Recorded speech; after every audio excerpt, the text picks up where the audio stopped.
Hello everyone and welcome back to the Firefly podcast. Today's episode is going to be a little different. I just wanted to talk about something other than the story. Something that was actually on my mind for a while. It is regarding The Last of Us, so don't worry about that, but it's actually regarding a recent remake of the first Last of Us game. So The Last of Us came out on the PlayStation 3 in 2013, and that was towards the end of that generation, so the PS4 was just around the corner. So naturally, when the PS4 came out, the game got a remaster with some upgraded visuals and different performance modes like a 60 FPS option. Not a huge update, but it's one that kept it relevant with the times and kept the game for all the fans who didn't play it on the PlayStation 3. And when that game came out, it actually costed $60 for the remaster, and then Sony put it down to $50, I think, after some outrage. Because $60 for a remaster of the same game that was already out, a lot of people paid full price for. A lot of people felt it was a bit unfair, so they had the price down to $50. Now you can get the game for about $10, $20, it depends, it goes on sale off.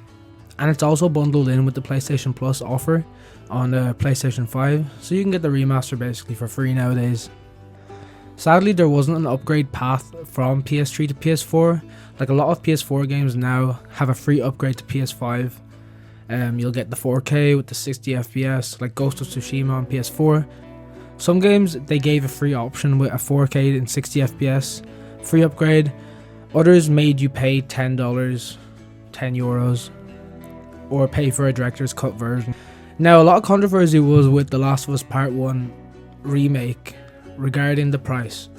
This game was completely rebuilt for the PS5. It was first labeled as a remake, and then a lot of headlines later described it as just rebuilt for the PlayStation 5. Graphically, it was just a massive overhaul. No real new gameplay additions were added.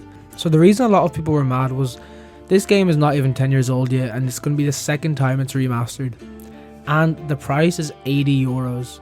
€80 is the standard Sony's trying to have for its first party titles.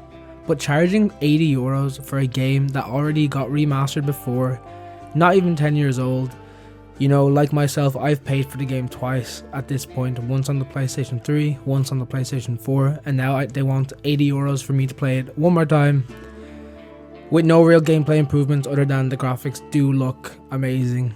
Personally, I don't believe graphics is enough of a push to make me pay for the same game again.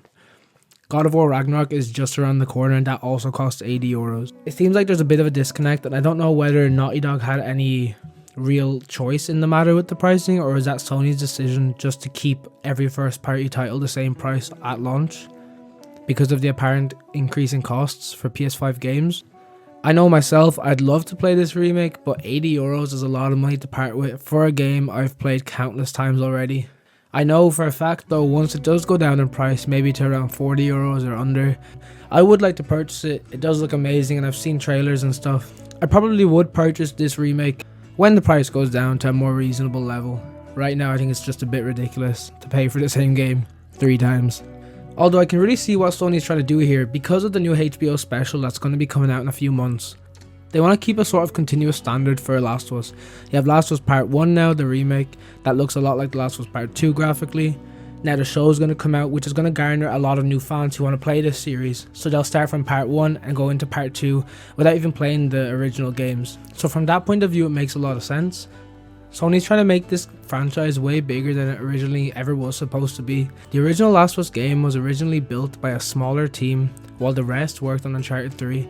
I don't think anyone over there at Naughty Dog really realised the potential that this franchise has. But now, I think Neil Druckmann has seen that, with the standalone multiplayer factions coming out next year and the HBO series.